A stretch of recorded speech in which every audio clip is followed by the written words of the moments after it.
Well, I started here, and Yeah. I'm curious about your groupings, and they tend to, this one doesn't exactly do it, but they tend to draw you to the center. You got everybody on the left kind of leaning that way, and then people on the right, except for that one. Yeah. And there's several others. The woman who's having some sort of, Yeah. she's right in the center. Yeah, the woman in red there, yeah. So you've got a left, right, center kind of Yeah, right, theme going on, or Yeah. something, something. yeah. Well, Well, curious about just groupings of people, I guess. Yeah. Those are not natural groupings, but they're drawn by some emotional event. Yeah, exactly, yeah, yeah. It's not, you know, these paintings are not natural. You know, I'm not describing the natural world. I'm getting at feelings and perceptions and stuff like that.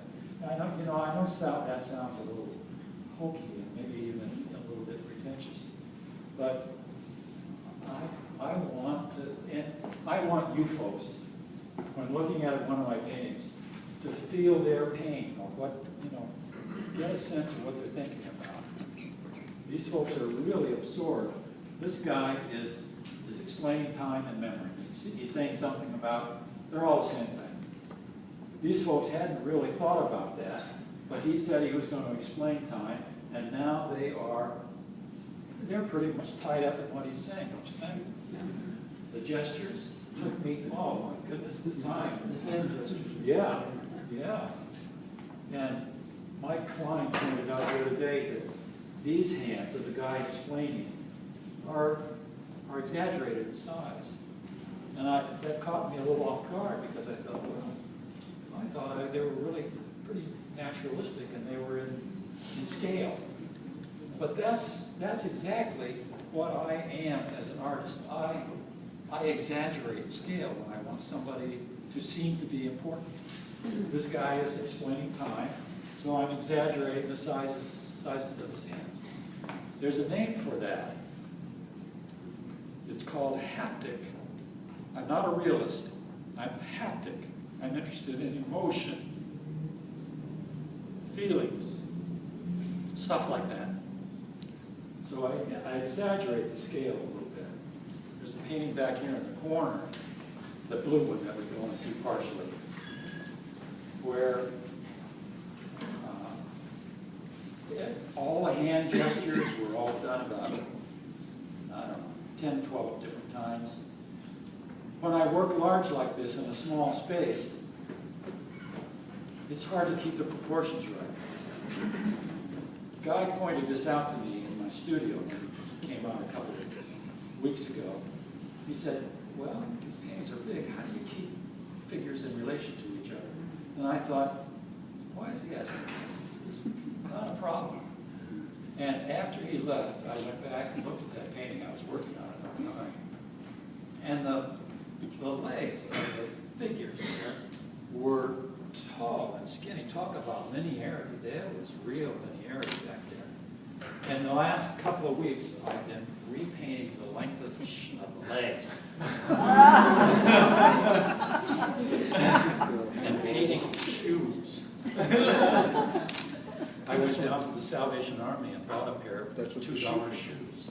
So that, and that's what we're looking at in that photograph of me, is me trying to paint that shoe. There's nothing romantic about this. You think that artists are what? Mysterious characters. They are scrambling. I have a question. Yes. As I walk around the room, I feel like I'm in freedom Eastern Europe. Yeah. Does that make sense? Sure, yeah. You know, when I'm looking for inspiration in the mode of dress, that people, you know, try to make these things interesting to look at as people. And I walk around Carlisle looking at everybody and what they're wearing. You know, not that interesting. I do see people with beards, you know, at the giant food store. There are often people in there with heavy beards, you know. There's a guy back there in that painting with a beard, and I sometimes feel funny putting a beard on a man in the 20th century, but, you know, I see them occasionally, so, you know, I do whatever I can to make them interesting. Some, you know, hats like these are from the 40s, and I have a lot of visual imagery at the house, in my studio, that I collect photographs and stuff like that, you know. When I need to get the anatomy right of an ear, I'll look through my photographs and find an ear. But I do that with costumes as well. This is the mode of dress of people from the 19th century, pretty much. When were you in Amsterdam? Oh, well, this was back in 62, long ago.